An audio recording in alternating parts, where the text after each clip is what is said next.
This thing always throws me off. Who's that voice? Doug, that doesn't sound like you. All right, it is 6 o'clock. I'd like to call the January 31st meeting of the Canandaigua Town Board to order. If we can all rise, and Adeline Rudolph will lead us in the Pledge of Allegiance. I pledge allegiance to the flag of the United States of America and to the republic for which it stands, one nation, under God, indivisible, with liberty and justice for all.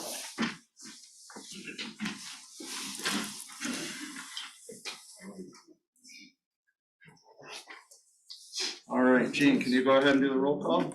Certainly. Councilman Gary Davis. Councilman Terry Connolly. Good. Councilwoman Adeline Rudolph. Present. Supervisor Jared Simpson. Present. All right, so hopefully Councilman Davis will join us. We know that he is joining remote tonight, and hopefully he'll be able to join in. Jean, can you affirm that the meeting was properly advertised? Yes, it was. All right, thank you. So there is written communication. We have a few more than our first meeting, so that binder should be making its way around the room. If you want to take a look at those pieces of written communication. That brings us to the first privilege of the floor. If anyone would like to speak at this privilege of the floor, you are more than welcome. Okay, Mr. Westbrook, just a reminder, as soon as you start talking, but wait, don't start yet. Don't start. I can't see this damn thing is so sweet. All right, as soon as you're ready.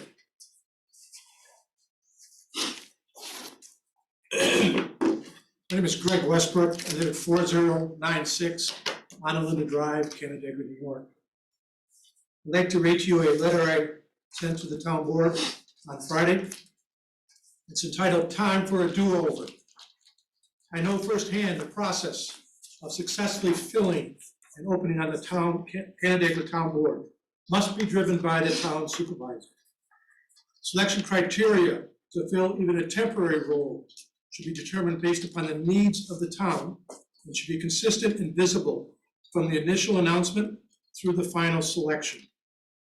A public announcement should contain details and explanation of the roles and responsibilities of the town board member so that any potential candidate can self-assess their interest. It is a reasonable expectation that any qualified applicant be given a screening interview by members of the town board. Failure to consider all qualified applicants will erode a number of town governing principles and ruin the integrity of the process. Once all candidates have been screened, it is of course appropriate to consider a smaller number of individuals for a final interview process before selecting a new board member. The current town board has unfortunately skipped directly to this step. Many of the 18 candidates to fill the current vacancy have a long history of volunteerism with our town. Their applications were not considered by the board, overlooking their significant dedication and experience. It is disrespectful of the board to dismiss applicants who have given hundreds of hours of their time to improve our town. These applicants certainly deserve at least a half hour of the board's time. I respectfully call for the Canandaigua Town Board to restart the process of filling its vacant seat, to run a fair process, consider what is good for the town, define your goals to ensure transparency in selection, and consider the strengths of all of our hard-working citizen applicants. That was a letter I sent out on Friday. I want to add two other comments. One is that Pam Helming, starting in 2014, and Greg Westbrook in 2017 and 18, made it the strongest commitment of this board, this town board, that those committee members are invaluable to this town. It was a cultural issue for us prior to Pam's arrival in 2014. She led, she got the boat in the water, got some big motors behind it. All I had to do was kind of drive it for a couple of years. And so far since then, I've seen deterioration of that relationship between the town board and the committees. It's very disappointing to me as a past supervisor Thank you for your time. All right, thank you, Greg. Oh, there you go. All right, would anybody else like to be heard for the first privilege of the floor? All right, seeing none, we'll continue to our presentations. So we have Bill Davis from MRB Group. We also have Greg. Greg, are you here for part of this too? Yeah. Or are you just here for some I'm here for moral support? All right. Come on. And then we have Supervisor Inglesby from the town of Farmington here as well. So time is yours. Yep, I'm gonna try to make this quick as I can. Presentation, are you able to bring that up? Okay. Doug's bringing it up. I'm gonna do the majority of the first part of it, and then Supervisor Inglesby's gonna step in when we get to that point. And for me, I have just basically a lot of reiteration of some of the past meetings and a lot of background to the project. So I'm gonna go pretty quick, but I would just ask the board members, if you have questions, please speak up. I don't wanna gloss over any particular questions if there are any today. So I'm gonna get going while Doug brings that up. So basically, we're here to talk about the Canandaigua Farmington Water District Brickyard Road Tank Project.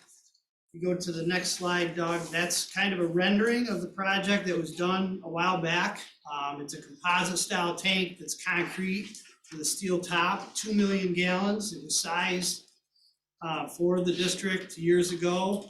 Has not changed to this point, but that would support both fire flow and max day demand today and into the future.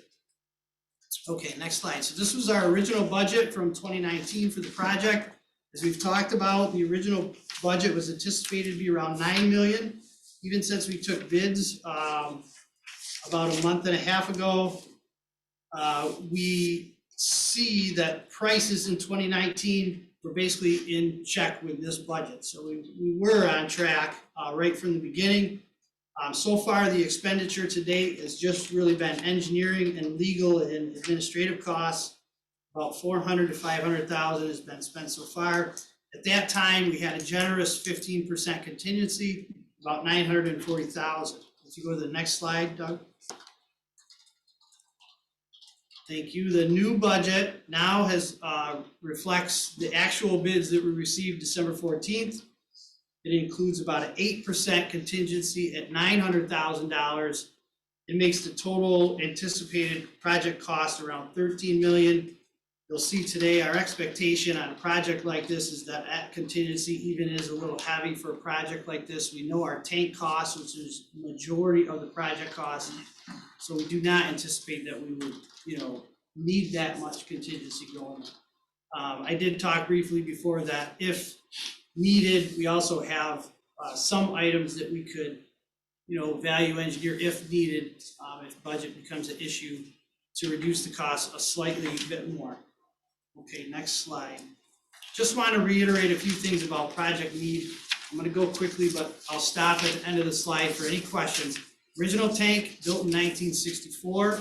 It's at a lower elevation of the existing tank. The pressures in the system have been raised based on improvements by the city of Canandaigua and in the town. The tank is currently locked out and lacks volume for sufficient fire flow.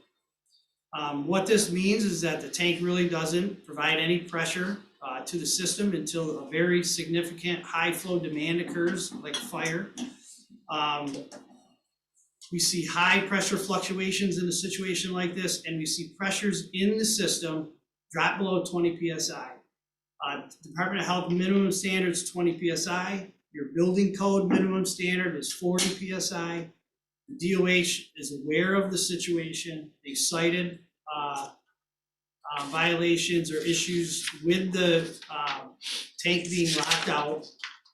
The other issue with this is that the water sits in the tank right now. It does not get sent out to the distribution system until a significant demand occurs. The stagnant water that sits in the tank can lose its chlorine residual, therefore causing a potential health hazard. So these are the reasons that the health department has been very interested in pushing the district to resolve the problem.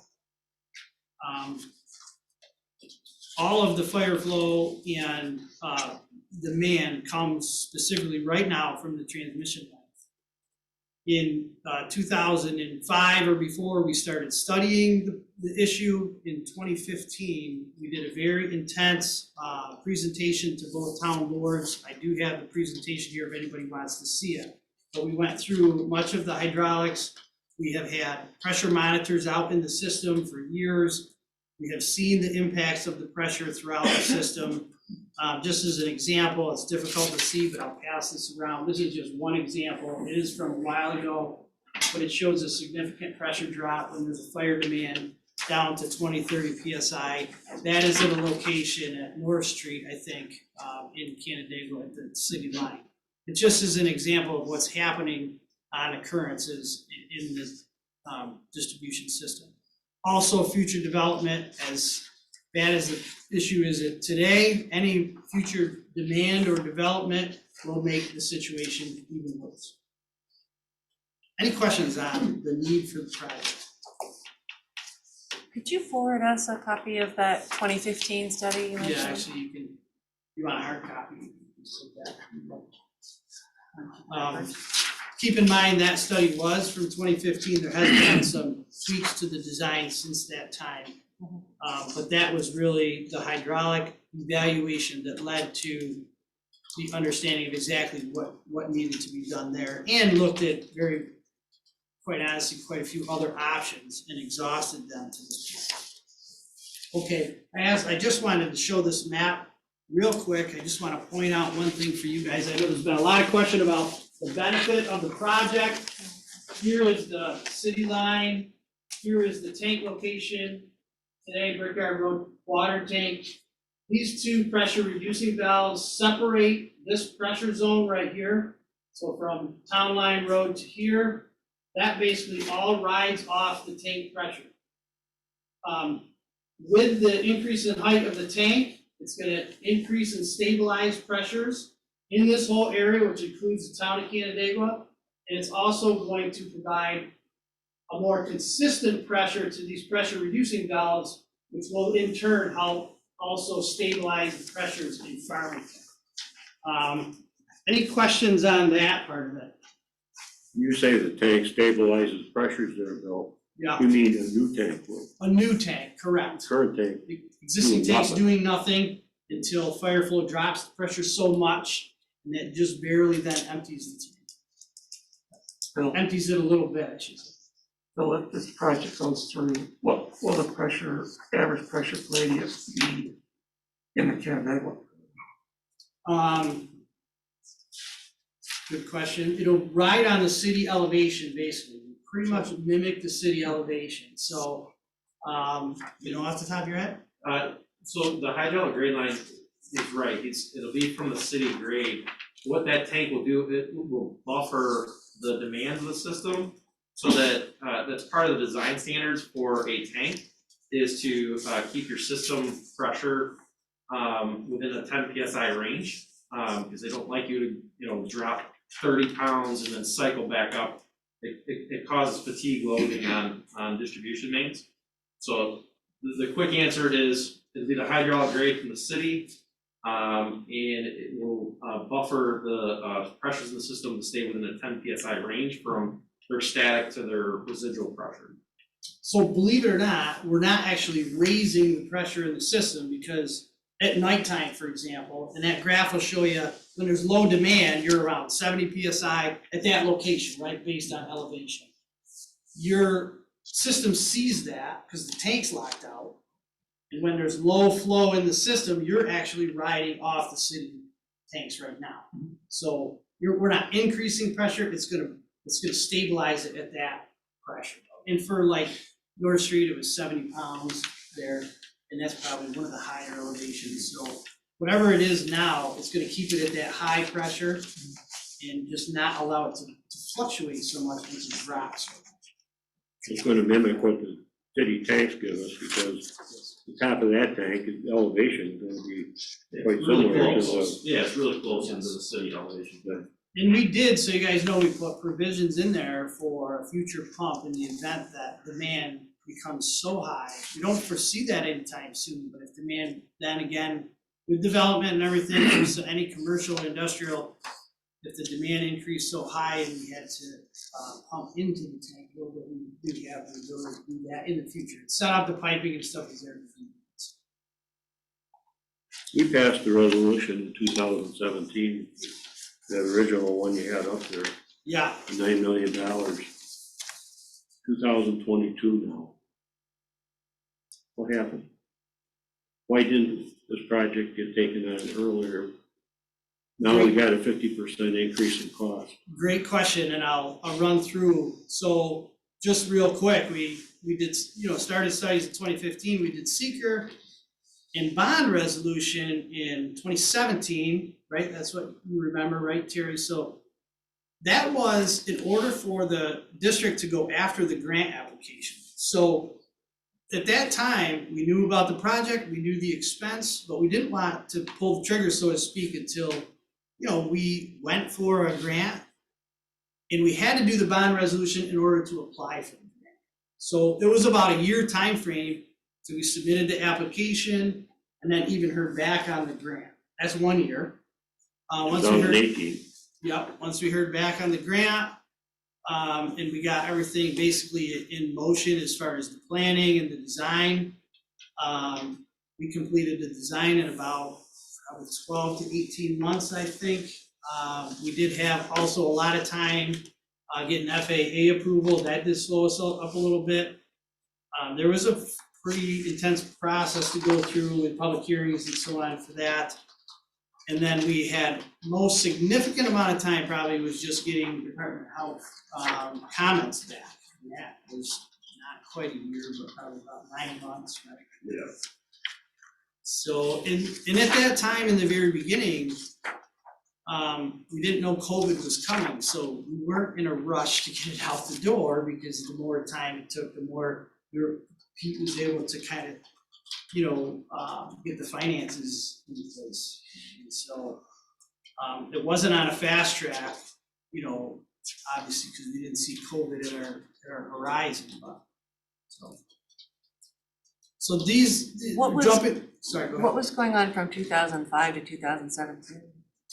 A lot of studying, there was a lot of ideas around building a new, larger transmission main. There was different pumping systems that we looked at to try to turn over the tank and pump into the tank and then pump out of the tank. Quite a few studies were done that I think there was also a hesitation, and in the beginning, the health department was not so adamant about the issue, and as the years went on, they become more assertive that something had to be done. The tank's been locked out since then. Yeah, I mean, even today, anybody can say, hey, why are we doing this? We don't always recognize a problem from day to day, right? But we can tell from the data and the things that we see that there is a problem. The tank has been locked out since 2005. It's actually probably before 2005. It was when the city and I believe part of it was in conjunction with the town, when the transmission main was built for Pactive to help supplement Pactive's fire, because that was one of the issues, was bringing that transmission main north. When that came in, that actually ended up raising the hydraulic grade in the area to lock out the tank. It took a little while to figure it out that that's what was going on. Can't remember what kind of data we had on the tank levels and stuff like this at that point in time. Obviously, newer technology, there's more, you get real-time data. I don't think we had real-time data back in that time. One other thing that Bill, I'd like to add to the what took so long to go from starting the project and getting it to the point of bidding.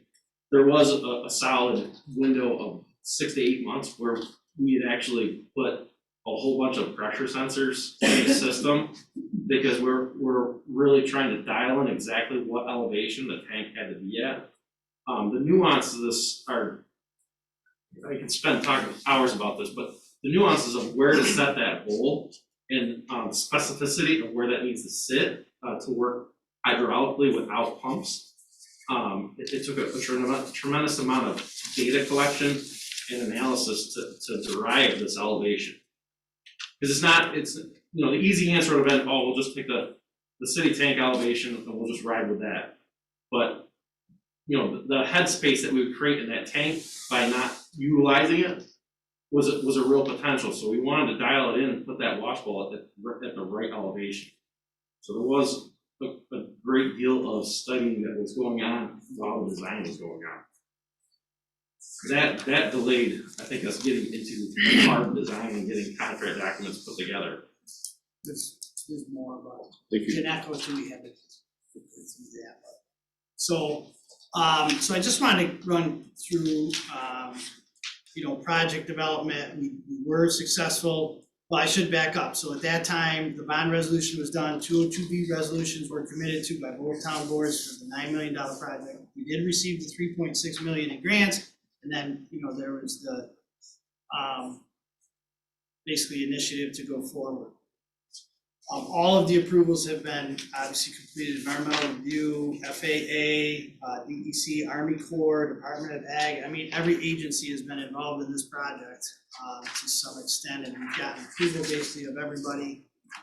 We now are faced, if you go to the next one, Doug, project bidding, as we talked about a little bit before.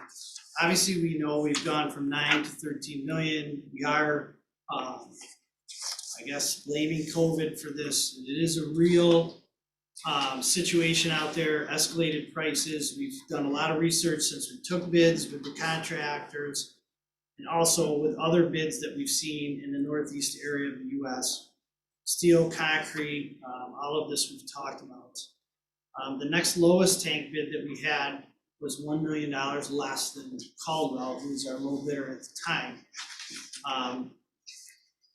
With all that research, we did initially feel like out of the box, we might rebid this. After the research, it does seem skeptical that we would get improved bids by waiting. Right now, we do have a commitment from all the bidders, just so you guys know that they're willing to hold their price for additional 30 days, which on the schedule that we are on right now, if a 202B is passed tonight, we would expect Farmington to do bond resolution the first week in February, puts us the first week of March to be able to award. We have to award by the second week in March, just so you guys have an understanding of where we are time-wise and the commitment we have currently with the contractors. Capital cost, $13 million. It includes a $900,000 contingency. I have mentioned a few of these things that we do have the potential to value engineer if, that's an interest of both townships. And that can be done anytime after the award is given. With that, any questions before I hand it over to Pete? He's going to talk about the financials. How much would that trihalomethanes removal be? You said it was taken out. Yeah, so we put it in because any new tanks now would have that, just to kind of buffer that. We couldn't live without it until THM's got to it. It's about 150,000, I think, for the equipment itself. I think it's like about $200,000. 200,000 in that ballpark. So we do have the breakdown from the contractor now, Terry. So we know what those prices are. So there'll be little, room for negotiating on his part. Well, we have the values. So, and I just wanted to note that the grant agreement for the $3.6 million was signed in December of 2019. It's a 5-year window on the grant. So we have until December 2024. On the schedule that we're on right now, we anticipate to be done with construction at that point. We have to be done with construction. So if we were to Construction has to be completed. Yeah, if we were to delay the project, say a year, we want to say, hey, let's hold off and wait a year to rebid this thing, we are probably likely to jeopardize that. So December of 2024 is when that deadline's up. Thanks, Bill. So already the Canandaigua Farmington Water District has committed $1 million out of the fund balance to this project. To date, with all the engineering and health requirements and everything, we've spent a little over $518,000, which gives you just under $500,000 left that's in that capital project from the original 1 million that we dedicated to the project. So the maximum finance would be $8 million. Chuck bashed into the bond people. The short-term rate they gave us 30 days ago or so is 2.5%. The bond interest rate, they said plan on 3.5%. Right now, if we're bonded right now, it would be less than that. But for purposes of budgeting, we use those numbers. This slide here across the top, you basically see from 2023 to 2027, the total water and sewer budget. It only goes up $300,000 in those years. The tank debt service there is the very first payment through 2027. You see, obviously every year it goes down a little bit.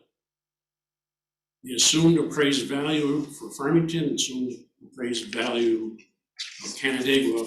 We took the 2022 numbers and put them into the budget formulas. So in 2021 in Farmington to 2022, we actually went up 10% in our assessed value. 2023 is a reval year for both towns. I only put in 5% for Farmington. I expect it to be closer to 10% again when we get the numbers. I only used 2% increase in Canandaigua, even though it's a reval year. And then you can see across the board, 2 more years of 5% for Farmington, and then 2%. I kept the Canandaigua, even though the town manager Doug gave us a list of projects and everything. I looked on the revenue side for the connection fees and put that into the budget, but I really didn't go hog wild with raising assessments through that time frame. So it's 1%, and then 3 and 3. And when you get all down to it, in yellow is the current tax rate there. And then the bottom line is the projected tax rate. You have all the detail sheets I brought tonight. Basically on the budget from 2017 through 2027, you can see what the budget has done those years that both towns have passed the budgets in past years, and you can see what's projected for expenses and revenues. Supervisor, why is it going down for the tax rate in 2023? Bill asked me too. So it's because both towns in 2022 are assessed at 95%. And the majority of that is they'll be assessed at 100%. And some of the money being used in 23 is our Farmington federal ARPA money. So it's a revenue on one side, it's a revenue on another. It's not actually raising the tax rate. It's an expense on one side and revenue on the other side. Probably the smart thing is if those numbers actually come out that way when we do the 23 budget, is maybe leave it at 85 cents and put that difference totally into the project. So it'll be less money that we would bond. These numbers are quite different from what we saw last week, even a week From a month ago. ago. A lot It different. wasn't all that long ago, so, Right, I so mean, that showed it going up into the $1.20. because it used the same assessed value of 2022 throughout the thing. We didn't have any estimate of assessed value back then. We didn't have a complete revenue and expense budget. It's just hard to evaluate, I think. I mean, we had a week to evaluate those, on those numbers, and now we've got a couple Yeah. hours on these. That's kind of hard to do. For me, it's a few minutes. Yeah. Yeah, and this, this doesn't include any fund balance. So if we hit a bump in the road, there is fund balance in the Canandaigua Farmington Water District to even out the tax rates. On the revenue side, the biggest thing that went in this budget that we didn't have was, your town manager Doug gave me potential growth factors in the water district area. So let me just go through the first 3 years, 2023, 2024, 2025. He gave me 245 units potential estimate, okay?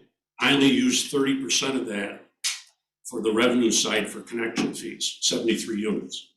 In 2024, 332 units, I used 30% there, 30%, which is 97 units for a connection fee revenue. And then going out to 2025, that was really high, 1,150 units, so I only used 20%, saying that the other 80% won't get built. Totals 230 units.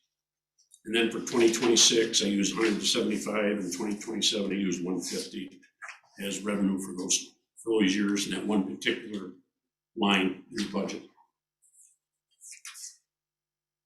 We know the personnel costs, we just signed a new contract, so the actual figures for 23 and 24 are the actual wage figures. And then Jane and I estimated the wages going forward for 25, 26, 27.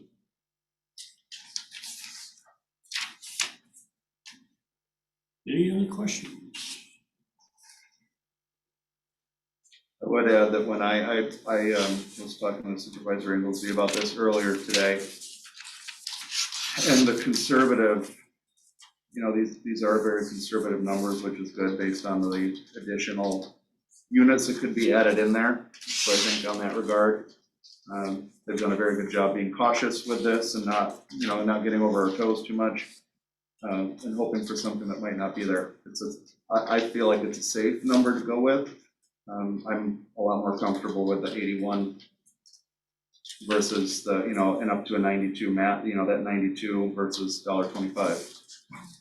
One thing that was discussed last time, and we didn't have the answer for it, but the companies that are on a pilot, they do pay the Canandaigua Farmington water tax.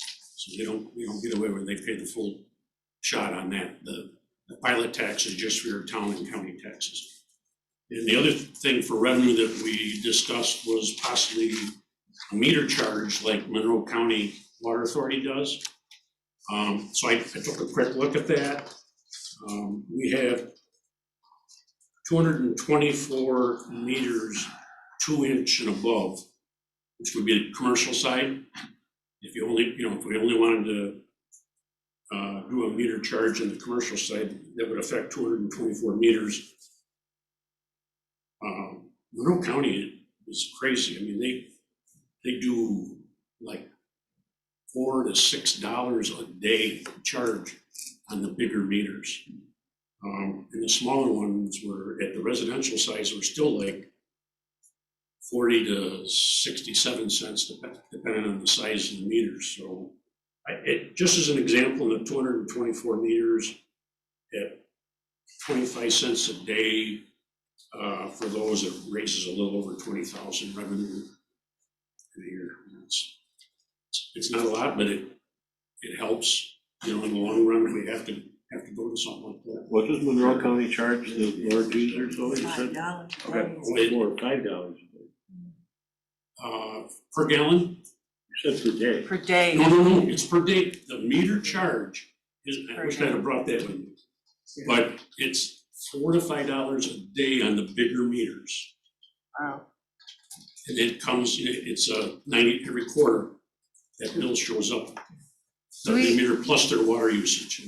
Do we charge for meters in the other water district or no? If you, Sorry, Ellen, I couldn't hear. if you Do we go, charge for meters in the other water district? Well, we charge for the purchase of the meter when you put it in your house. Okay. We don't have a fee for the meter to be in your house, just pay for it all. Okay. yep. Peter, this is Gary Davis, and I'd like to, express my concern for our residents naturally in the Canandaigua Farmington Water District to make sure that they are treated fairly. But I do have a little trouble with the figures that came out at 4 o'clock today is the first time we received them, so we didn't have a lot of time to go over them, and so I would like to have a little time frame that we can, where our town board can meet and discuss this and then move forward from there. I do have those rates for Monroe County. Bill looked them up for me. A 2-inch water line is $1.93 a day. A 6-inch is $12.05 a day charge. And the 3/4 inch are in between that rate, which I saw it for the last 2 years go up, and to me, it's ridiculous. Seems strange, charging by the day. Well, they're not charging as much for the gallon. That's like the water is relatively expensive, but to get it not so They much. get you another one. Yeah. Yeah. Any idea what happens after 2027? Well, I mean, it's all against the anyway. bonds obviously That's gonna are less dominate. expensive. Yeah, but it's still gonna dominate this. But are there other improvements that need to be made in these next few years? I mean, the tank is This like long 60 sheet, years old. yeah, this long sheet on here is the projects that both town boards have talked about at previous October meetings. So that goes through 2026, and 2027, we just put in 700,000 for the budget for unknown projects as we get down the road here. So these numbers are in these calculations. Correct, yep. And don't get excited over the 2022 at 1.4 million. There's one project there, the 680,000. It was actually in the 2022 budget, and we moved it to 2023 because we never went up. We couldn't get Department of Health approval until like 2 weeks ago, so it'll go out to bid this year. So that's Or it's not, out to bid right now, actually. that's in 2022, but not 2023. No, it's in the 2022, but it wasn't, excuse me, I misspoke. It was in the 2021 budget, Oh, and we moved it to 2022. No, misspoke. Oh. Hello, Mr. Nadler. Hello, I wanted to know how much time the town board of the town of Canandaigua has to make this decision. I understand there's a 30-day hold from the contractors on their bids. When did that 30 days start? Yeah, so that 30 days, Chris, to, in the contract now is 60 days. So it gives us a total of 90 days from December 14th when we open bids. So basically it takes us to about March 14th, but understand that the bond resolution has to be passed in full. So that'll have a 20-day estoppel. So we figure about 30 days for that. So the first town board meeting for Farmington is February 8th, correct? It would be ideal to have the resolution passed by Canandaigua before that, which would allow us to award before March 14th. If the bond resolution is passed at the February 8th meeting. Our next meeting is February 16th, week later. I have to, you know, Would that mess up the time frame? 16th? yeah, We'd be cutting it close. Okay. If between now and your next meeting, if you had a special meeting, just to do that, maybe it would help. well, I'm not comfortable with it. I agree with Gary, but seeing this tonight, this is the first I see this. You know, coming from $1.25 down to 92 cents in 2027, I mean, I'd like to look at this stuff for a few days at least. It's, well, you have it, I guess. Well, it depends on what we do later. Yeah.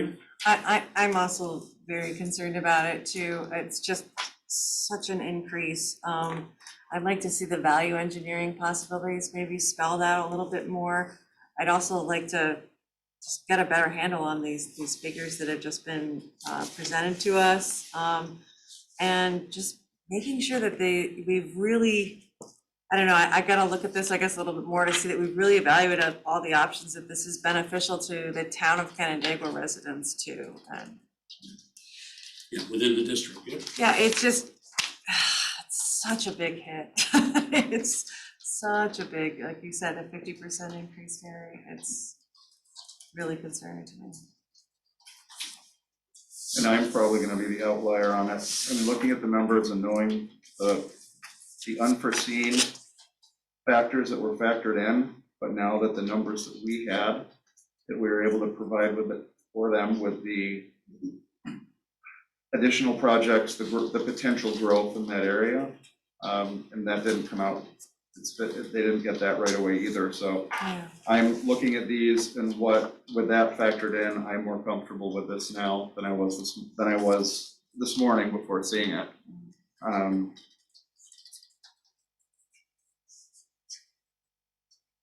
And look at, with these numbers not being that much more than they are now, actually, the water usage rates. And I can't remember what it is right now. I know it's more than, I think it's 70 some, isn't it in the 70s?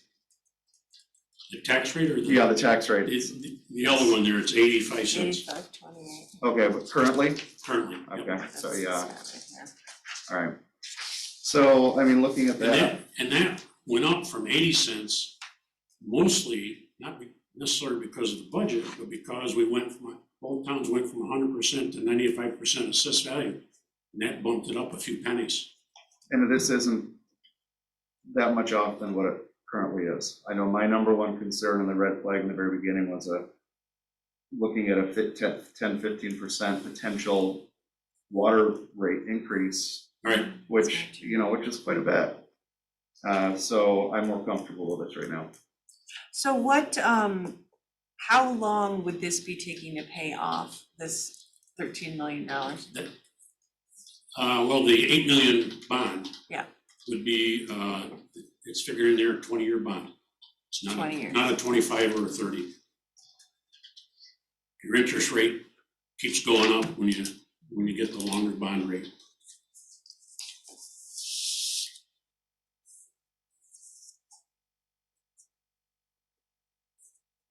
Any other questions? Mr. Davis, do you have any other questions? No, I think I've, expressed my thoughts on it. Okay, thank you. Thank you very much for your time. Just a reminder that if we do go beyond the 30 days, contract is out. And that's what I just want Okay. to stress that point, that's all. Right. Okay, thank you, Supervisor. Thanks. All right, so let me circle back to town supervisor appointments. As it shows here in the agenda, thanks Doug, I will be appointing Leif Hergesell as another term as town historian. Leif has done a tremendous job, and anybody who's worked with him knows his energy and his enthusiasm for anything history and anything town, and he's been a tremendous asset as far as the preservation of our cemeteries. So many comments and positive comments about the articles that he writes for the Messenger. He does a great job, and we're lucky to have him in that role and position. I will also, and this is not on the agenda, I've already discussed it with him, so it's not going to be a surprise. I will be appointing Terry Fennelly as deputy supervisor for the 2022 year. You remember, right? Vaguely. So Terry is someone who has experience and he has insight, and I'm not saying that you're old, I'm just saying you have experience, Terry. You worry about that age discrimination. No, that's not discrimination. So, and Yeah. he's got a lot more experience, underneath his little finger than I have, anywhere at this point. So we're lucky to have him, and I'm grateful for him being willing to serve in that role as my deputy supervisor for the 2022 year. Thank you. Yeah, thank you. All right, so we do not have any continued public hearings at this time. That I had it right in here too. So I do see Matt Horn. So we do have one more presentation. Matt Horn from MRB Group is here to do an affordable housing presentation. And Matt, by putting you in the presentation time, you have more than you would if you were privileged of the floor at 3 minutes. So don't abuse that. But Well, I really appreciate it, but Mrs. Parkhurst and Doug had me all warmed up for a 3-minute presentation, so I promise you I could move it through quickly. I just would like to remind the town board that in 2021, the Citizens Implementation Committee, who kind of steers your efforts around implementation of the comprehensive plan, put together an affordable housing task force, really to look at what's going on in the market and how can Canandaigua residents be more supported. This comes right from the comprehensive plan, which lists out the development of affordable housing and affordable transportation as critical needs within the town. The committee is chaired by Ms. Parkhurst, who I can see on camera here. So I'm thankful for her being here tonight, and I know she can augment our presentation with information that she's got. The way we've been operating effectively, the CIC put together a great committee. We've got a good mix of city and town residents and some really strong not-for-profit representation on the committee. And of course, our old friend Tom Schwartz, who provides really strong background in matters of planning in the town of Canandaigua. But you can see here this list of really engaged folks who've been supporting us. On the town side, the town manager and his assistant Sarah, Shauna Bonchak, they've all been critical contributors to the effort. So effectively, the way we operate is that Karen in particular invites experts from around the region to come in and talk about what's going on in Ontario County and in the Finger Lakes region as it relates to affordable housing, what needs are seen in the market. And we've had a whole slate of really strong presenters ranging from Mike Manikowski, Ryan Wallace at the Solar Home Factory, who's developing a really unique product around affordable housing. Andy Timon, who supports all of Ontario County in affordable housing efforts. Carrie Book from the United Way, folks from DeMarco, Ontario County Social Services, all providing really unique insight into a wide range of affordable housing efforts. So as you can imagine, this is a pretty tough task. Tough because the content itself is tough, but it's also so deep. There are needs all across the spectrum. And so it took us a little bit to get our legs under us as a task force and say, hey, you can think of affordable housing in a wide range of ways, from workforce style housing, rent, own, you name it. And so what we initially asked the task force to do is to really focus on a particular market segment. We're going to be able to bring the resources of the town to bear, but that has to be focused in order to make a significant impact. So we left it to the task force to say, where do you see the greatest need? Where do you see the greatest opportunity for us to make a dent in the market? And after a lot of discussion, the task force determined that they'd really like to see how we could serve folks earning 50% of average household income or greater. So when we say 50%, that's kind of the target piece of the market. So looking at the 2020 census, the town of Canandaigua averages about $58,000 in average household income. Many of you may be familiar with the idea of cost-burdened housing. What the federal government has set forth as a housing approach that is not considered burden is effectively if you spend less than a third of your annual income on all housing costs, then you're not considered house burden. So we took a look at that number. We discounted it even further because it does represent all housing costs, so things like utilities and other costs. And when we discounted that out, what we found was in order to serve that 50% of average household income, we would be looking at housing units in the area of around $600 a month. So you might remember a while back, the town supported doing a little data work to advance this effort. And so we were ready to engage in some market analysis, but the task force put the brakes on that and said, No, we don't need a big deep dive in the market to know how many units are out there at $600 or less per month. There are none. There are few to none. So although we didn't provide a deep dive, with the experience that we have, or that the task force has in the market, we know that this is a very significant need. And so we went to work. All right, how are we going to pull levers that, and by we, I mean the town, how could the town, or what levers could the town pull to support development of units at that point in the market? And really there's a good wide range. The town could advocate. There are federal and state funding and regulatory frameworks that support housing at this point in the market. And we would encourage town leadership to talk with both your folks in the state legislature and folks at the federal level about ensuring that the market, or I should say that the federal programs and state programs can support you in development. On the zoning side, the local zoning and regulatory side, the town has already taken up a really strong effort, particularly in Uptown Canandaigua.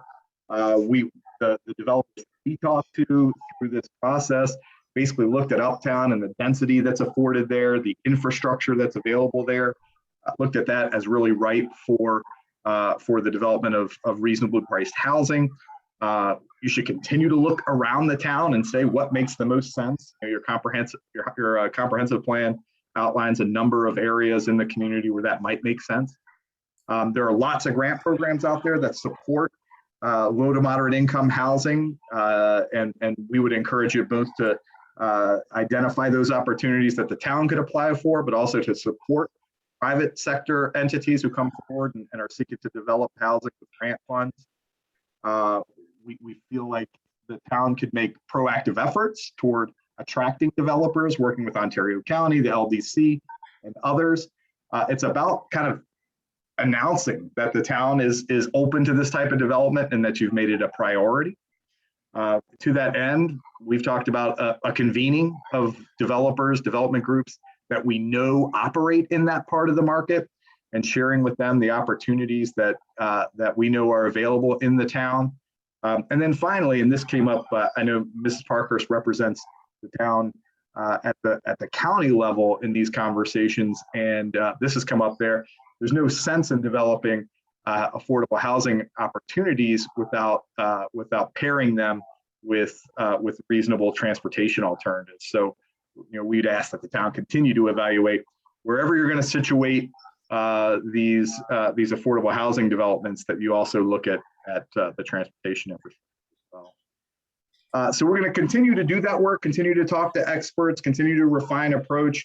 But what we wanted to do tonight was to just give you this overview, let you stew on it for a bit, ask any questions that you need to ask, and then ultimately we would be asking the town to say, yep, this is the route we're hoping you'll take, and to endorse the task force's efforts.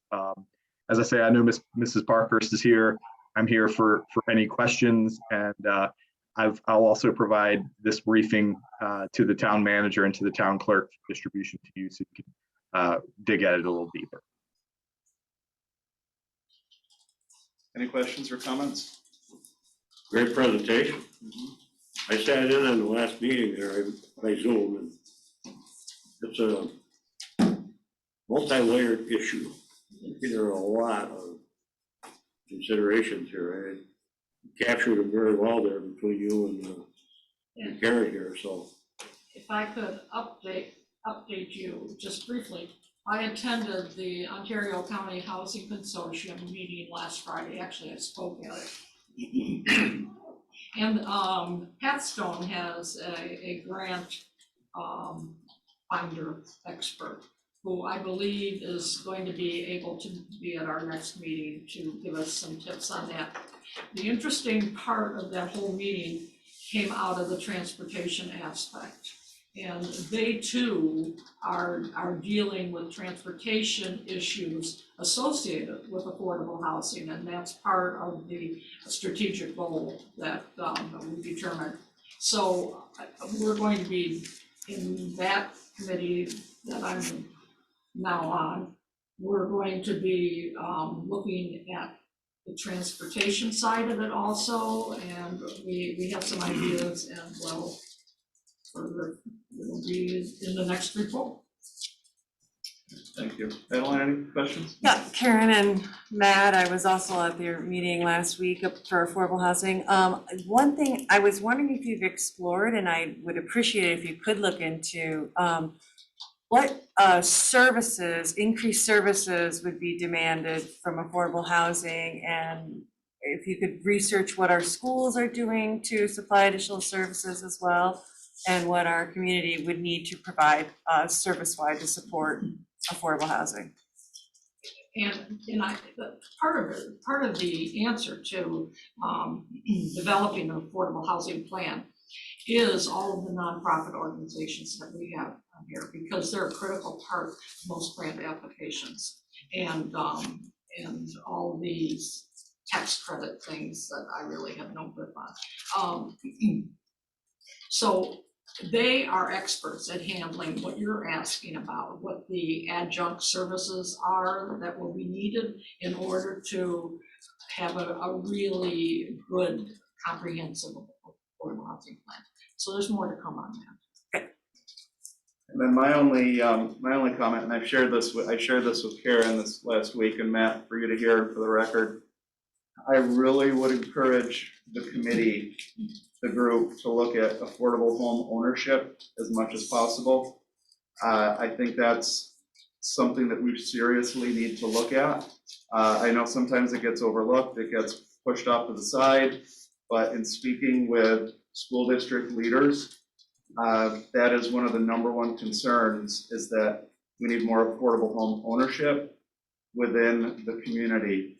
So I think it needs to be a two-pronged approach, and that is, for my full support, we really need to have that as part of this focus, is that ownership side of things. Appreciate that guidance. That's helpful as we continue to work. Gary, do you have any questions or comments? Do I? I'll take the silence as a no. Okay, all right, thank you, Matt. Thank you, Karen, for your input. Oh, I think that was a nothing at this time. That sounded like a Gary. Okay, Thank you all. Appreciate your work on it. you bet, thanks, Matt. And you were a little over 3 minutes, but I'm not gonna hold that against you, okay? All right, we'll let it slide. All right, so that takes us to our public hearings at this time. First public hearing is public hearing on a text code amendment to Town Code Chapter 174-19H, which would allow double frontage lots on residential parcels and seeker to declare lead agency. Can I get a motion to open the public hearing? It's been moved. Can I get a second? Second. Okay, all in favor? Aye. Aye. All right, public hearing is now open. Okay, Kathy, you have any comments? Go ahead. I do. I have some questions, and I know this format might not lend itself to it. I was reading this over, and I tried to watch the ordinance committee meetings pertaining to this. And I know I have 3 minutes, so I'll try to go quickly on this. I was wondering what the rationale was for it, since most jurisdictions do not favor double frontage lots for residential parcels or commercial parcels. I watched one meeting, which I believe was June 23rd, where Gary Davis was talking about corner lots and how this had only come up approximately 4 times in his tenure, and how it was dealt on a case-by-case basis. I think if you make this change, you're setting the precedent that unless otherwise not granted, double frontage lots are permitted for all residential parcels, and that's generally not a favorable situation. The rationale for it in the meeting was that there was an industrial zoning, a commercial type property that shouldn't have been subjected to this. But this says except for residential parcels. So this brings up another point, which I think when new laws are being passed, perhaps there should be a memo that goes along with it. So people like me who are looking at it can say, what is the rationale for this and why do we need this? So I would ask if you would consider putting this over. I think the definition of double frontage might be confused by some people. It doesn't include corner lots. Double frontage by the town's definition is a lot which has two frontages which are not on a corner lot and do not intersect. So it seems to me that the better practice is to not allow them unless, as was said in a meeting which I had pulled up about trying to find out the rationale for it. Chris Jensen explained that double frontage lots are prohibited except where employed to prevent vehicular access to major traffic streets or where otherwise required due to topographic conditions. If that's the case, then it's the planning board's decision to approve or disapprove. And I think by going the other way, you're then requiring the planning board to say when it's to fight the other way around, which doesn't seem to make sense to me unless I'm missing something. When I looked at all of the jurisdictions, they all agree that double frontage lots are not something which generally are favored for that reason. So that's it. Thank you. All right, thank you. Respond back to that? Go ahead, Gary.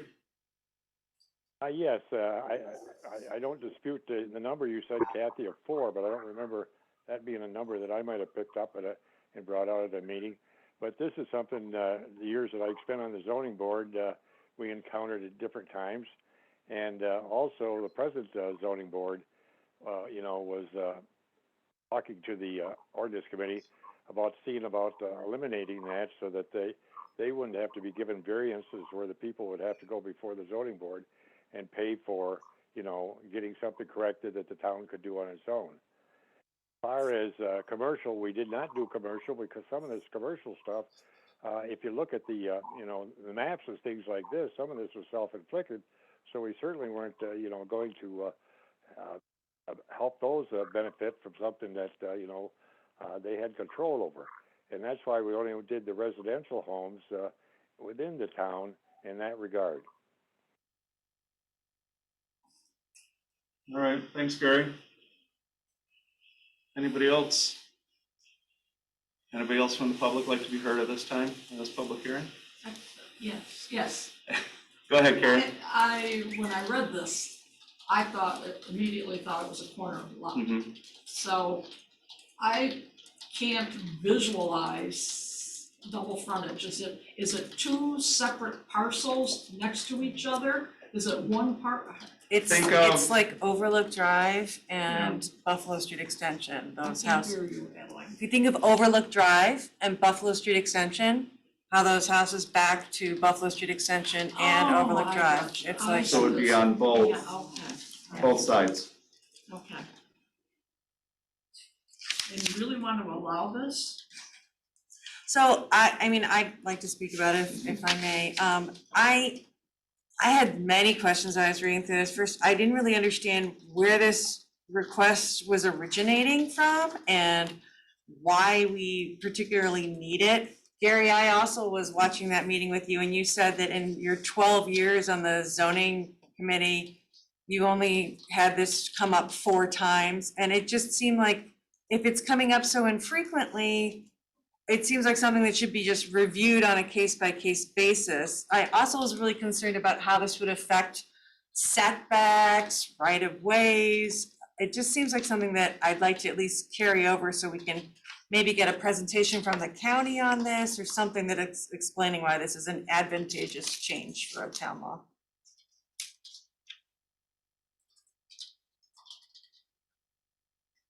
Okay, any other comments? I'm having trouble turning it over, but I don't know. I don't have any idea because I don't have audio because on the call tonight. But who's there? But I know there might be a person there that serves on the ordinance committee, and he remembers us, debating that at length. And we just thought we'd pursue it and move it forward, so we wouldn't have the problem of having people get variances for it when they didn't need to.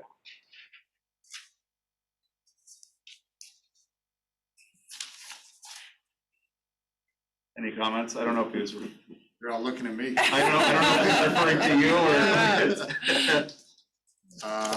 or. Hi, Gary. So this has come up probably 2 or 3 times in the last year. before the zoning committee, and I also sit on the ordinance committee.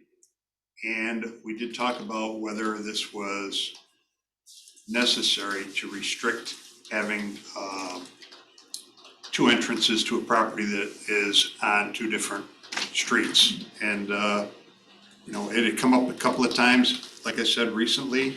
And there was one particular property that came up before us, and it seemed to be, from the zoning board perspective, almost like, why do we have this ordinance to begin with? So that's what started the ball rolling, I guess, in the ordinance committee. And after a lot of discussion, we thought that it was kind of, didn't make sense to go and restrict people that might have this unique property type from not having an entrance in the front or the back, or the side and the back, or the side and the front. So that was about it. And we actually didn't talk about it in a lot of meetings. It came up and we got through it probably in 2 or 3 meetings, because we thought it was a pretty simple and rudimentary issue. Gary, I don't know, did I say that accurately from what you recall? Yeah, I guess, yes, that's right, true. Okay, all right, thank you, John. Yep. Linda, go ahead. Welcome to Cold Canandaigua. My comment is really to echo Kathy's comment about having when a law is being changed, having like a little rationale sheet. A couple of years ago, we had them provided by somebody in planning would end up doing it. And it was really nice and helpful for anyone who was looking at the law to understand what was the rationale and why was the town undertaking this. And, you know, it may be just as simple to say, every time this came to the planning board, they thought that it was wasting their time because they always granted it. But if you had that kind of sheet, I think it would answer a lot of questions.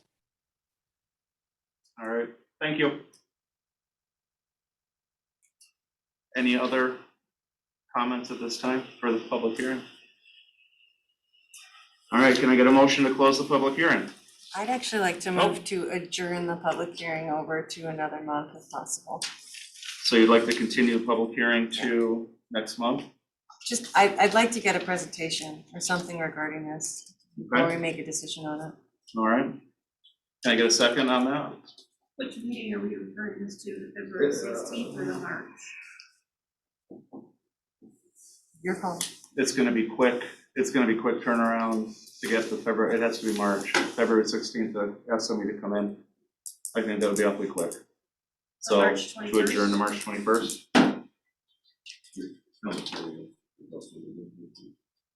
Mr. Nadler? I was just gonna say that if you weren't gonna pick another date, Adeline's motion would be pursuant to the rules of procedure enough to move it to next month without a second. One member can hold over. Right. And- Lay it over to the next meeting. But if you're gonna agree to move it to another date, then by all means, go ahead with the motion. Right, and I'm willing to second that. I don't know if we have, so we have a first and a second to move it to the March meeting. Okay, all in favor? Aye. Aye? I didn't hear. Any opposed? Okay, we'll assume that Gary's an aye, or we're okay without him. So we'll continue this public hearing until the March town board meeting, with the effort of getting a presentation with more information on the frontages and information from the county and information with other parties, a little more explanation. You want to just be clear on the request? What are you requesting from the county so that we can follow up on it? I would just like some questions answered on how this would be advantageous to the town of Canandaigua. Do you want that coming from the county? I mean, I just don't think we've got enough info on it at this point. I mean, I'd like the county to at least be aware of it and explore it. County planner? Maybe an advisory opinion from the county planner on this. Would that work? Sure. An advisory opinion from the county planner. And we could even get a presentation from See if we have any, we even have a past and current chair of the zoning board that might be willing to speak on the issue with some of their rationale and what they see and why they might see a need. Does that work for you? Specific enough? Okay. All right. All right, next public hearing. So that one is laid over until March. Next public hearing on a proposed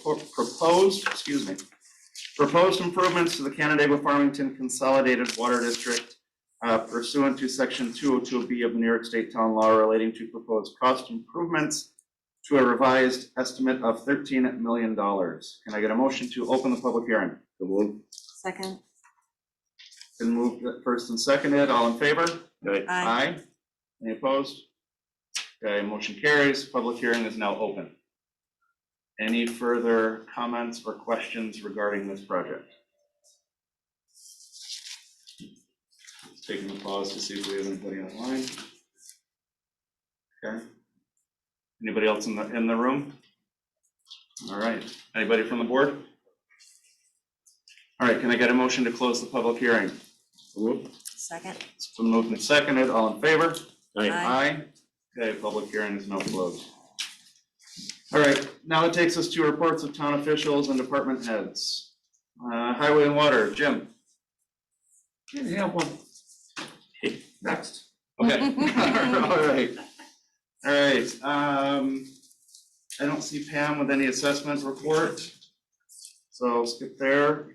I do know there's been some nights where I've been here late, and she's been trying to keep us up and running, which is great. So she's been still helping us out. Historian, I don't see Leaf online. Okay. Town clerk, Jean? Yes, I just want to report that my office was very busy the last week, and I'd be happy to report, and I don't know how this compares to previous years, but as of 5 o'clock today, we are at 85% of the collection of the tax warrant. That's great. That's fantastic news. All right, thank you. Planner, don't see Sean out there.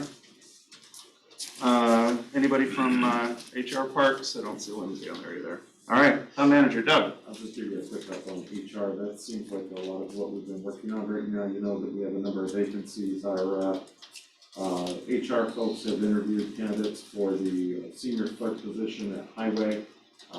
We're excited to share, Lindsay sent me a note here that Jim and Lindsay had interviewed a lady by the name of Courtney Eaton, I believe.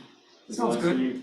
But actually, we're gonna have start immediately so that she can spend a little bit of time with Caitlin. And then we'll, as we go through a transition there with that office. I guess we can go ahead and officially announce now. Yeah, we can say that. Accepted Caitlin's resignation, but we're gonna miss Caitlin, but great opportunity for Caitlin to transition to the county in the Office of Sustainability, so we're super excited for her. We're also currently looking for, the county is doing a canvas for us for Office Specialist 1 position in the Development Office. Lindsay has interviewed 5 candidates, I know, for the full-time vacant Parks labor position. So that's moving forward, and Supervisor Nicholson and I were just talking, I think we have approximately, give or take, 30 candidates for the assessor position. Some have more experience than others, shall we say. And then last thing I just want to bring to your attention, and I know Supervisor Simpson and I had a chance to chat about this the other day. Our auditing firm has, we have a 3-year agreement with our auditing firm, and we're in the middle of that. And auditors are becoming hard to find, much like what's happening, what I just referenced in some of the HR stuff. They're going through a similar situation. A lot of auditors are shuffling around, and the great realignment is what we, I know, all started calling it.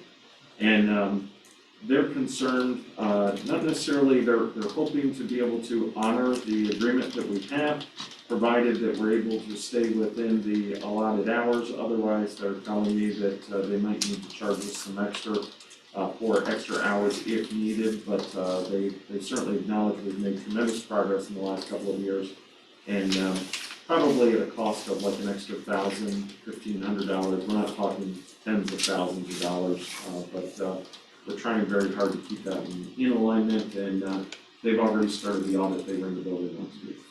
I think that's all. All right, thank you. All right, Supervisor, Deputy Supervisor, financial reports are included in the agenda as well as the overtime reports. I am happy to announce, some of you might have heard this, the county is able to purchase 150,000 test kit boxes, so a total of 300,000, 2 in each box. The state had promised 50,000 and delivered 4,500, and those 4,500 turned into 2,800. So the county went out and was able to purchase 150,000 with a couple other counties in the area. There will be 3 distribution events this week. There's one February 1st in Gannett Hill, February 3rd at the Casino and Raceway, and the 6th at the Geneva Plaza where the Tops used to be, right there in Geneva. And those you have to sign up, you have to pre-register, maximum of 4 per vehicle, and it is for county residents only. So if anybody's interested in getting those test kits, those are available. We've also been told that we should be able to get more for the towns when this is done. So hopefully I can get a supply of those and we can have a distribution to town residents. I've also been able to acquire 1,300 of the KN95 masks for the town, and we'll be rolling out plans to distribute those shortly. And then finally, we did get good news from the county that for the 4th quarter, our sales tax was much stronger than expected. And considering where we could have been over the last couple of years, this was fantastic news, and our sales tax revenue overall for the county and in turn coming to the town was much higher than expected, and puts us in a very good position going forward. So we're in a good place for that. All right, reports of committees, boards, and commissions. Finance, there is an item on the agenda that we'll be getting to related to the Finance Committee. We are going to, because of the unexpected sales tax revenue, we will be moving additional funds into some of our fund balances, so we stay within compliance with our policies and allocate some of that money. So that will be on a future, that'll be on one of our resolutions for tonight. And that's it for that. Planning. We haven't met since our last meeting. Our next meeting is scheduled for a week from Friday, so nothing to report. All right, thank you. Ordinance. An ordinance, we're going to the next meeting, have a discussion in regard to cemeteries, that we talked about previously, and also the makeup of the ECB board. All right, thank you. Economic development, I do not see Oksana on the line. Okay, planning board, do not see Chairman Euler there either. ZBA, likewise. ECB. We're meeting later this week, so nothing to report right now. Okay. CIC, Sean is not on. Parks and Rec, and I don't see Chairman McNeil either. Special events, same. And Ag Committee, and I don't see Mr. DiCarlo. All right. So that takes us to the next privilege of the floor. Is there anyone who would like to be heard? Mr. Westbrook. I'm not going to say it. I'll just start when you start talking.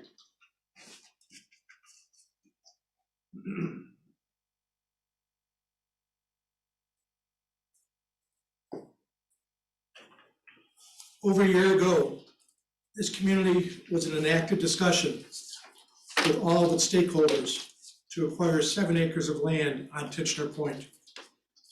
3 board members who participated in those discussions remain in front of us today. Hesitation by the town board resulted in never giving that priceless opportunity in front of the community. I still remain shocked over the period of inaction and the board's inability to unite as a board to make a decision or even get in front of the voters. We can never allow that inaction by the town board to ever happen again. We must not forget the priceless opportunity would have cost the average assessment of $300,000 home less than a penny a day. It's actually 0.8 of a cent. Just take a few seconds to think about that, what the cost to benefit ratio would look like today. To that end, we must unite as a community to deliver the next opportunity to preserve our lake. With the permission of Exxon Ford, I'm going to read what she submitted to the town on January 13th. Bite the bullet and finalize the purchase of RSM lakefront to preserve our natural resources and watershed. I want to repeat, to preserve our natural resources and watershed. We do not need to have any park amenities at this time. Just preserving the lakefront is what is important. As was laid out in a presentation by the town early in 2021, this project has no increase of taxes for any of the town residents. We need to protect it as soon as possible. Since 2005, RSM wanted to have a marina there, next to an already established German Brothers Marina. This is now Exxon. Being on the town board at the time, we fought really hard for that not to happen. Now it is your turn, the town board, members, to protect the natural resources for posterity and protect it for the entire county, and if not, Western New York. It's a critical item. Please don't delay. Please make up your mind. Make it happen. No cost, and the ability to preserve the lake is what we're trying to get at. And please, we ask you to give it serious consideration and active action. Thank you. All right, thank you very much. Let me get this report. Linda? Hold on, Mike. Okay. I'd like to add my voice to the voices of the people talking about preserving the lake. I am the treasurer for the Canandaigua Lake Watershed Association, and the opportunity to preserve that amount of footage doesn't come along very often. The town is under contract to be able to purchase that property, and it just seems like we should really put our efforts into making sure that our lake remains as healthy as possible. Thank you. All right, thank you, Linda. Anybody else like to be heard on the topic or anything for privilege of the floor? Karen.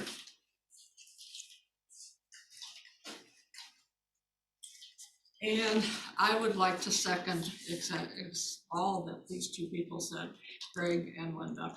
And I don't often agree with Greg, but at this point, I do agree with him. I think it's really important. We have an opportunity to have a piece of the lakefront in the name of the town.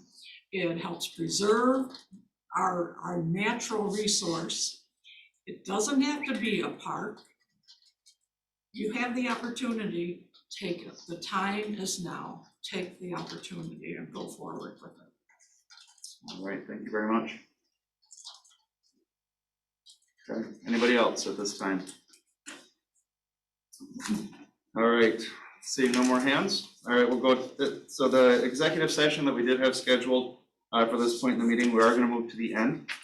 So we'll move that to the end of the meeting, and that will take us to our resolutions at this time.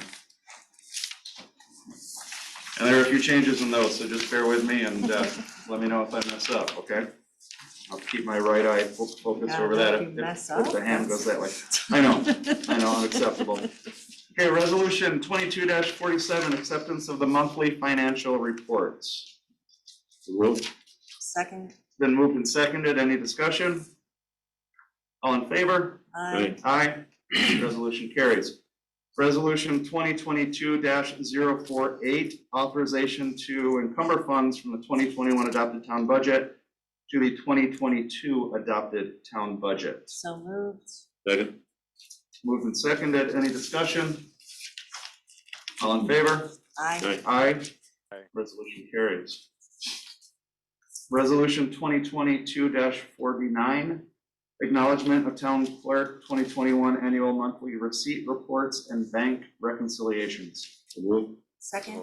It's been moved and seconded. Any discussion? All in favor? Aye. Aye. Resolution carries. Yeah. I'm not hearing a. Please go back and forth. Councilman Davis, can you hear us?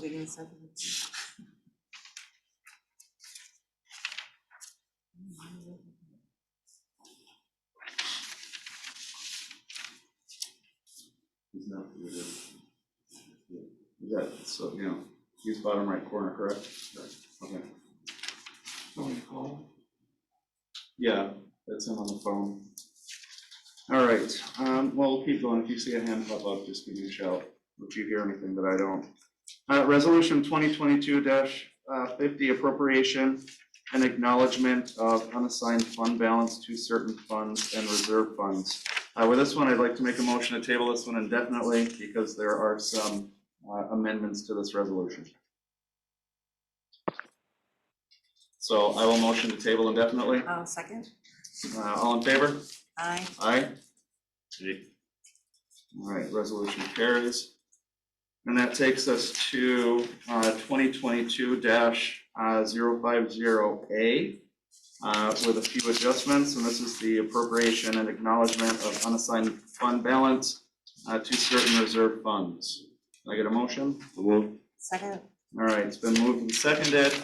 Any discussion? I would like to add with this as part of the discussion.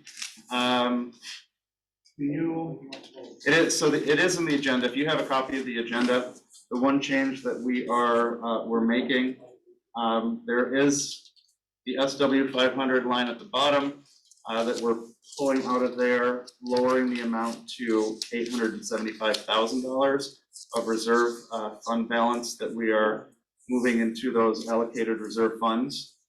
This is one of the benefits of what I had mentioned with the sales tax revenue being better than anticipated. It allows us some flexibility, and we were able to move these funds and keep ourselves in line with what the auditors like and also with our fund balance guidelines that we have. All right, with that said, it's been moved and seconded, then I started talking. All in favor? Aye. Aye. Any opposed? Aye. Okay, our resolution carries. And then that takes us to this one. All right. One's the MRV quote.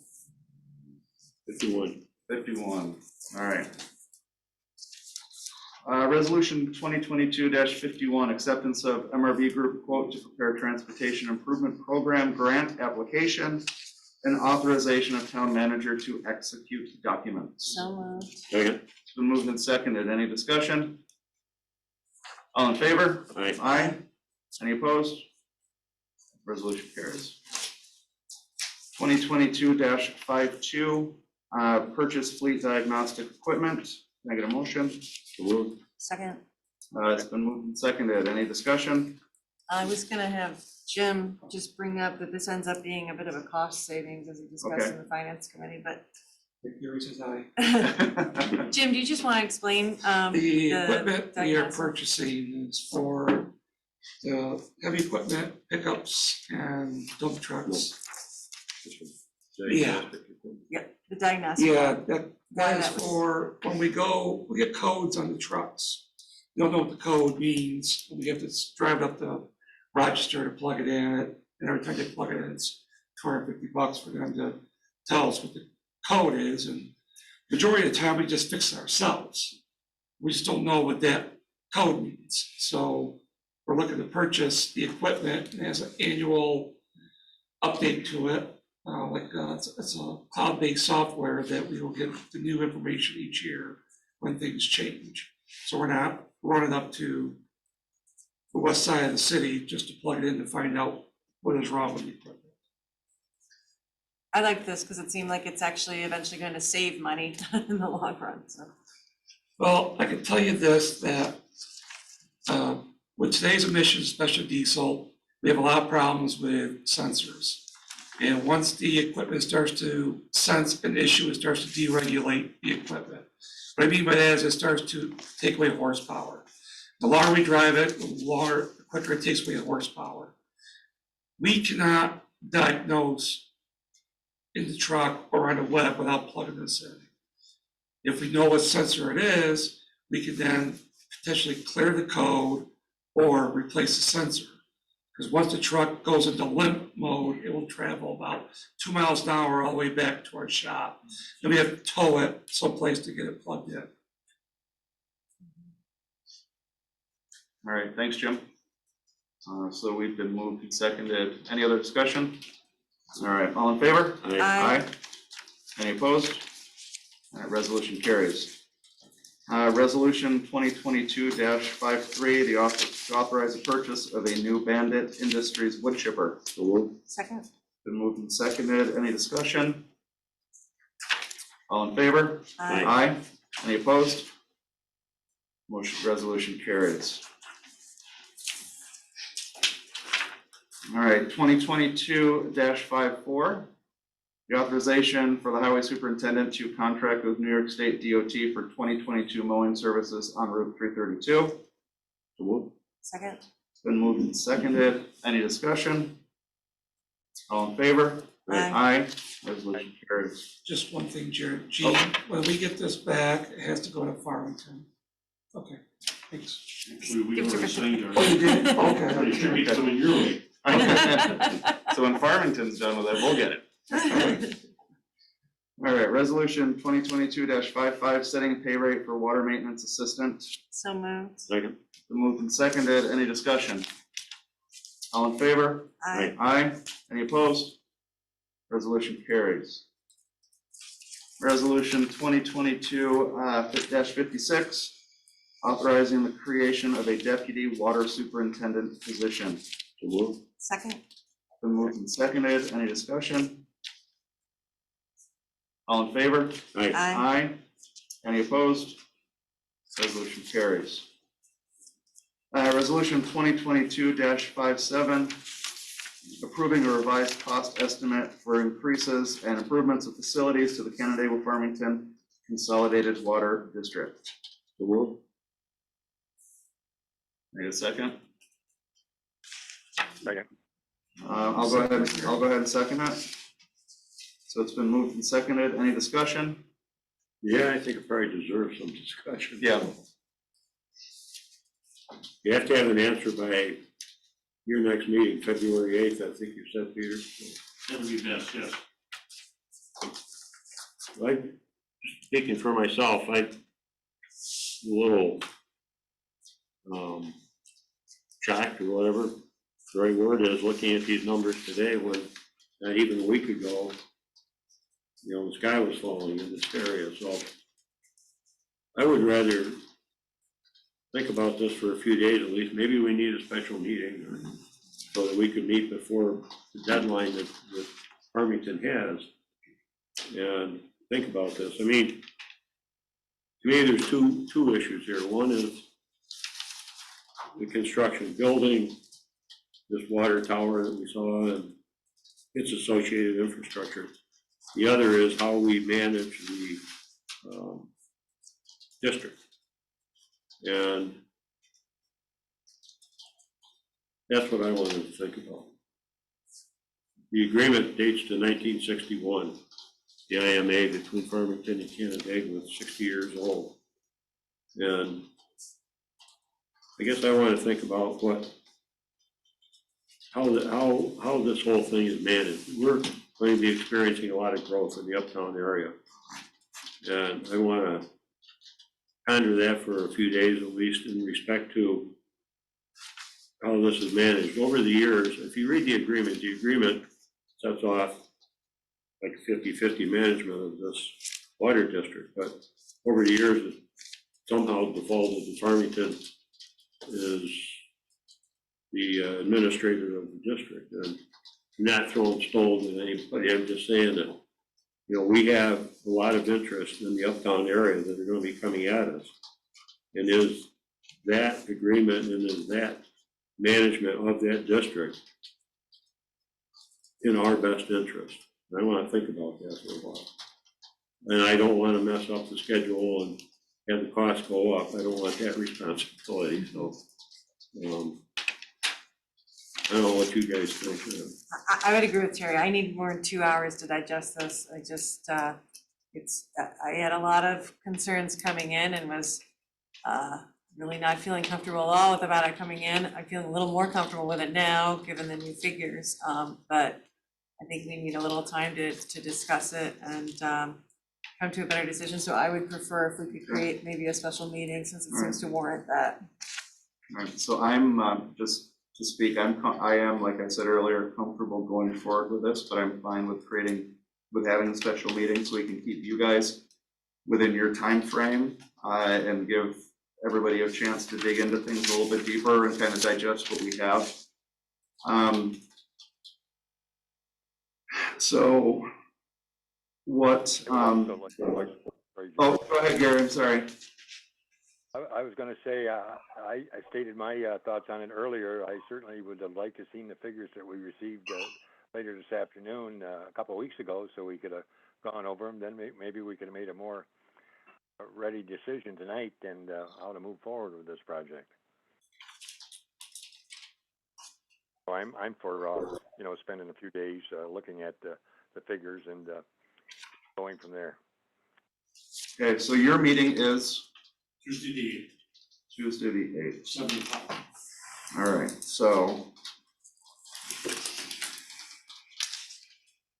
we're kind of doing this on the fly here, but so Tuesday the 8th, so you would have to, so we're really looking at, when you turn around to post a special meeting, how long do you, Terry, Adeline, and Gary want to be able to look at the numbers? How many? You want to do Monday the 7th? No, the 7th is probably the latest we could do it. That's the latest. Yeah, maybe that's, I would think maybe definitely 2 weeks from today, or tomorrow. It's a Maybe week from toward the end today. of next week, Wednesday or Thursday next week. So it's their meeting is a week so from their meeting's Tuesday. a week from tomorrow night. Tomorrow. Yeah, we're already in the. Oh, yeah, so it's gotta be this week. It's gotta be the end of this week or Monday at the latest. Thursday. Was Farmington able to adjust their meeting to help us out? No, not really. It's the 20-day period. Yeah. It's the, After we pass the resolution. it's the kicker that it starts. It's the Right. clock that it starts. So cognizant of that would mess up everything else going forward after that. I'm fine with Thursday, if you want to do Thursday. I've got the ECD at 4:30. Do we want, what does the daytime slot look like on Thursday? In the afternoon, this room is not available because of course. Right. So we could meet somewhere else. What about, I'm even thinking, what about like an 11 a.m. Thursday? on Thursday? Isn't there a finance committee meeting at 10:45? Oh, that's right. It's not on my calendar. If it's not on my calendar, I don't remember I it. thought it was second and third. Yeah, I thought it was Second and third is your finance. Oh, I thought we were doing. So are we it safe? Right after this one. So we're safe. So this would be February 3rd. We could do it. Thoughts? It's probably not gonna be here. Uh, I'm thinking right. it's next week. When are you here, Terry? Wednesday night was the latest. Monday the 7th. The only problem is Mr. Inglesby and I get to spend some time together on Monday. I would have to do it after 5. Because the county meeting's on that day. What time, Jared? After 5, it would have to be. We're talking about the 7th now. The 7th, it would have to be after 5 o'clock for me, so we'd have to move it in towards the meeting, the evening. So should we just say 6 o'clock on the 7th? Works for Does me. that work for you guys? That work? Okay. All right, Jared? Gary? Does that work? Yeah, 6? what time? 6 o'clock on February 7th. Does that work for you, Gary? I'll take that as a, unless we see a sign, I'll take that as a yes. And so I'll take that a yes for Mr. Davis. So you're laying this over. So, yes, all right, so with all of that, that will be the only item on the agenda, so then we can post it and get that posted and advertised. So, that being said, after all that discussion, can I get a motion to lay over 2022-57 until Monday, February 7th at a special 6 PM town board meeting? So moved. Second, whatever you wanna Okay, call all in favor? Aye. Aye, any opposed? All right, so resolution 2022-57 will be laid over until Monday. Question? Would you like someone from MRB to be available? That I'm not available. We couldn't have someone here at the meeting. I have no Monday life anyway. I think there's another guy over there from MRB. That's fine, I mean, we will be in here, so we will have Zoom available, and you can call in if we have any questions. I think the gist of the questions are gonna be more on the financial end and just kind of running through the numbers and things. Doug can share my cell phone number if you don't have it, and Yeah, call me anytime. definitely, so, okay.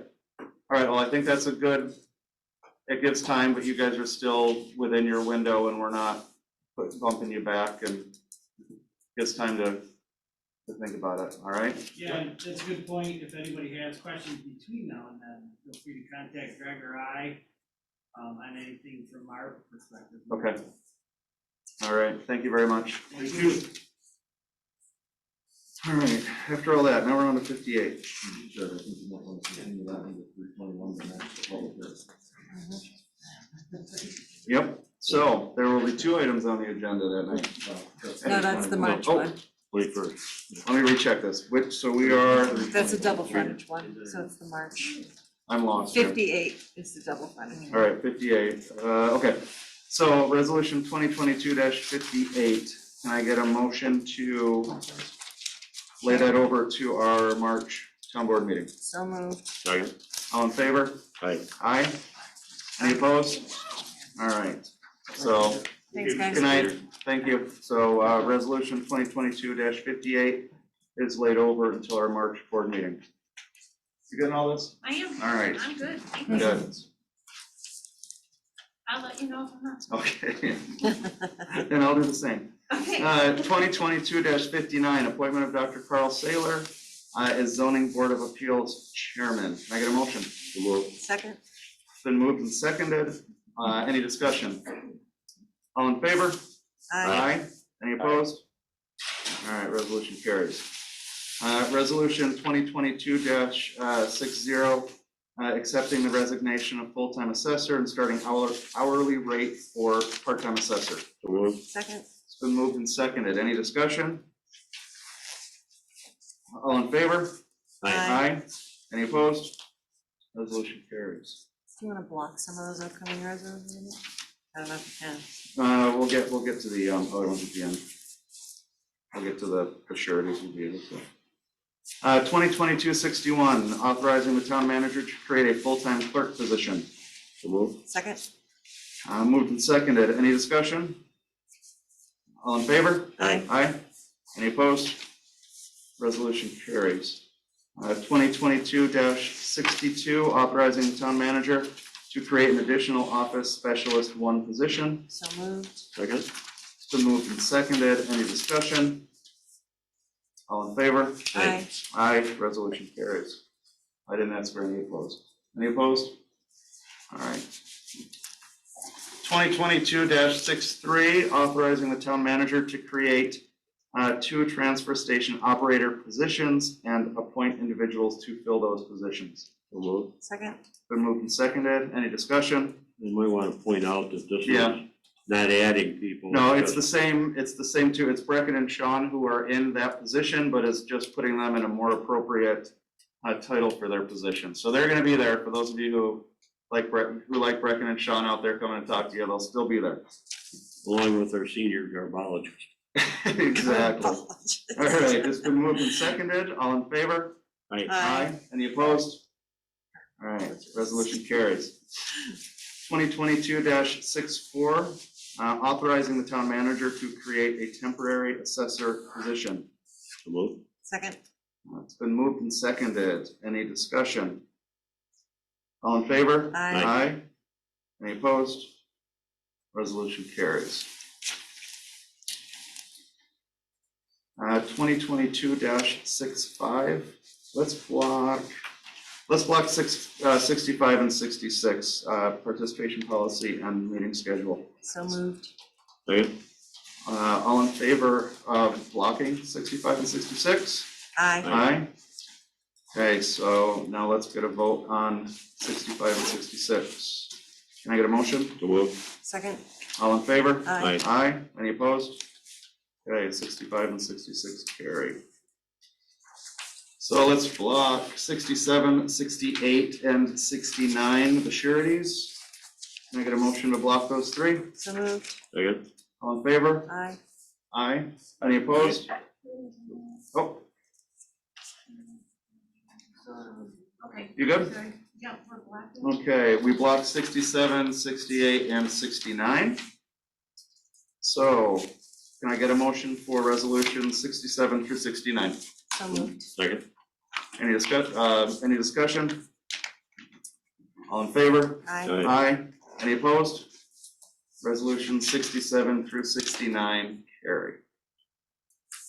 Jared, I could Oh, send it to Jim. you and Doug in last minute. Yes. And then Jim's at 71. Yep, okay, thank you. I have these over marked on the side.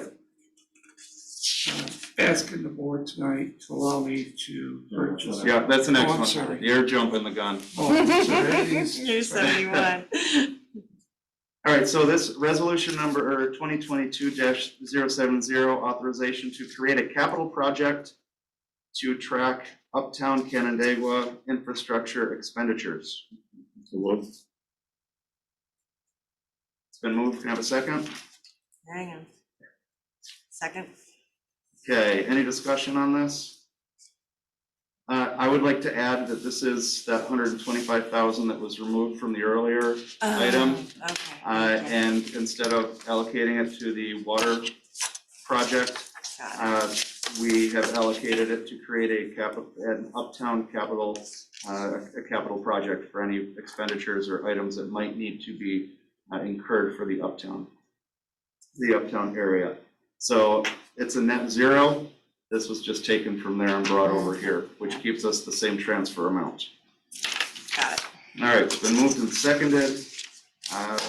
All in favor? Aye. Aye. Any opposed? Okay, resolution carries. All right, Jim, let's vote on it. Let's open it and then you can explain. All right, so resolution 2022-71, authorization, the purchase of a new Volvo excavator. Second. Okay, moved and seconded. Any discussion? All right, go ahead, Jim. Okay, so in November and December, I discussed with the finance committee about putting letters of intent together to help save us money from last year to this year. And I was able to locate a excavator using the Sourcewell and OGS contract.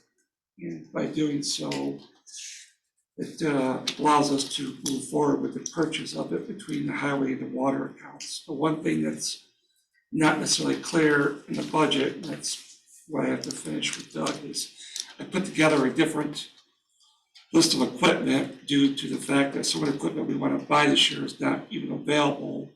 I need to bring back to the board this list of equipment in the highway line, so that you have it in front of you each time I come to you with a resolution. With that being said, I'm asking tonight is to purchase this excavator for the highway and water departments. That is available at a vendor that has one secure for us this year. So what, Jim, what are you taking off that you're not able to purchase because it's not available? It's a F-550 pickup truck. There's trucks that are not available, but it's over a year before you can Okay. put one in, so. So basically, as we discussed, this will be taking from that line. So we'll be, instead of the F-550, that money will be transferred to allow us to purchase this, the excavator, Yeah, instead of spelling out the F-550, you will spell half an excavator. which it is. I mean, that's a 39% savings looking at this, and pretty significant for the Yeah. number that you had. The OGS contract saved us 39% off list. So, all right, and that's nothing to sneeze at. That's a pretty significant savings on that. Can you So- get that on the new highway department? So with this resolution. The water tower? I You wish. get 39% off the water tower? That'd be All right, so with this resolution, we'll also be, as part of this, we'll be directing town manager to bring an updated budget, identifying a budget resolution at our next meeting indicating this change. A budget adjustment at our next meeting, indicating, so the lines, the dollar amounts are the same, it will just change the lines that those dollar amounts are pulled from. All right, so we've been moved and seconded. Any other discussion on this? Nope. All right, all in favor? Aye. Aye. Any opposed? Okay, resolution carries. All right, time to get digging. Yeah. Okay, Excavating to you. time to get excavating. All right, approval of the January 10th, 2022 town board meeting minutes. Second. Moved and seconded. Any discussion on the minutes? All in favor? Aye. Aye. Okay, minutes are approved. Okay, payment of the bills. Jean, Yep, utility abstract dated January 7th, 2022, totaling $153,375.82, and these are 2021 expenses. The general fund of $12,062.83, highway fund of $394.22, capital projects of $3,834.12, lighting districts of $1,257.62, water districts of $135,827.03. Medical abstract dated January 20th, 2022, totaling $1,475. This is a 2022 expense, and that's coming out of the general fund. Town board abstract dated January 31st, 2022, totaling $472,665.74, and these are final 2021 expenses. The general fund of $106,918.94. Highway fund of $298,310.55. Capital projects of $13,049.50. Water districts of $54,386.75. Town board abstract dated January 31st, 2022, totaling $538,407.98, and these are 2022 expenses. General fund of $118,134.33. Highway fund of $156,973.33. Capital projects of $110. Water districts of $262,150.32. Custodial funds of $1,040. all right, thank you. Welcome. Can I get a motion to approve the bills? Second. It's been moved and seconded. Any discussion? All in favor? Aye. Any opposed? Okay, bills are approved. I'd just like to take a second, Jean, thank you and everybody in the office, because they're on top of things. Today I went in and I had to write a separate check, and Lisa yelled at me because I made it 2021. So they are on top of things. I just want to let you know, after dealing with all of the taxes in January and all the 21-22 things. So thank you for all the time that you put into that. It's a lot, and thank you for that. All right, the next privilege of the floor. Would anybody like to speak? All right, seeing no one. All right, that takes us to other business. We have no other business. Executive session. Yeah, we'll do the executive session now, and then we'll come back with one more. So we are going to move into executive session. there is anticipation that we might be making there might be action taken after the executive session. So for anyone who would like to stay for that, to discuss the employment history and performance of an individual. Okay? Want to add anything to that? I don't have my cheat sheet in front of me. Okay, so I'm just gonna. You have your cheat, you have yours in front of you. Or matters leading to said dismissal, removal, promotion, appointment, employment, discipline, demotion, or suspension. Okay, thank you. You had your cheat sheet. I was just trying to pull it. Okay, can I get a motion to enter executive session? So moved. Second? All right, all in favor? Aye. Aye? Aye. Any opposed? All right, so we'll enter into executive session. You do expect possible action. We expect possible action after, so for those of you who would like to, remain, and then town manager and Mr. Nadler, you're invited to join in as well.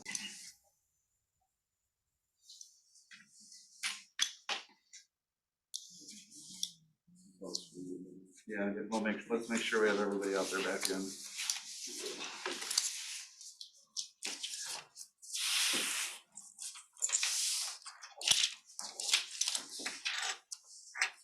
All right, we good on online?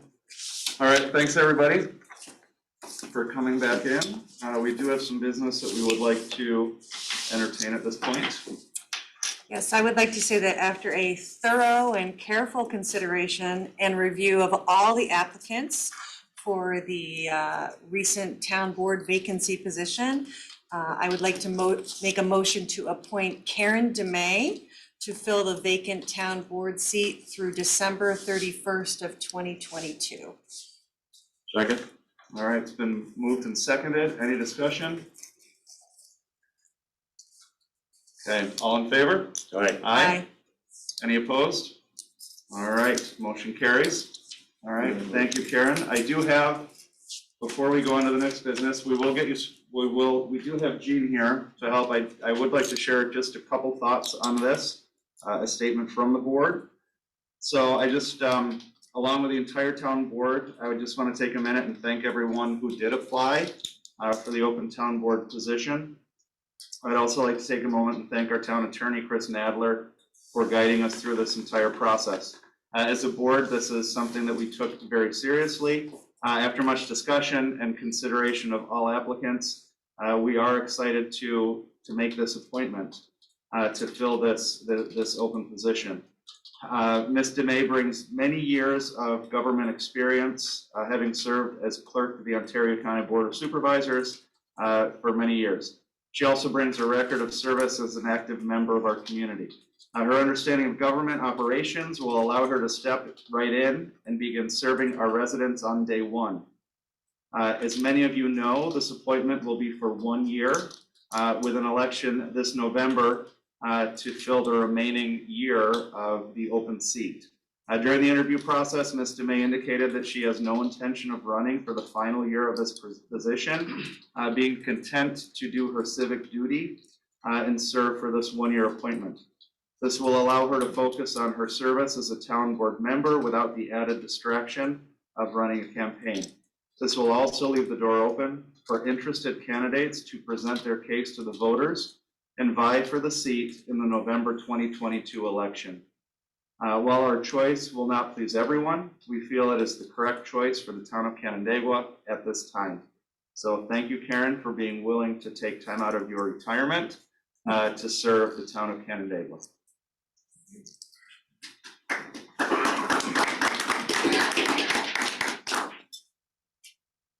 Karen, if you would come forward, please.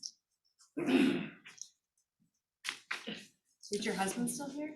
He's on. Oh, he is on. Zoom. He's zooming again, okay. If you would raise your right hand and repeat after me. I do solemnly swear that I do solemnly swear that I, Karen DeMay, I, Karen DeMay, will faithfully execute the position of will faithfully execute the position of town board member of the town of Canandaigua town board member of the town of Canandaigua, and will do the best of my ability to preserve, and will do the best of my ability to preserve, protect, and defend protect, and defend the Constitution of the United States the Constitution of the United States and the Constitution of the State of New York, and the Constitution of the State of New York, Congratulations. Thank you. That's awesome. You was sign your oath.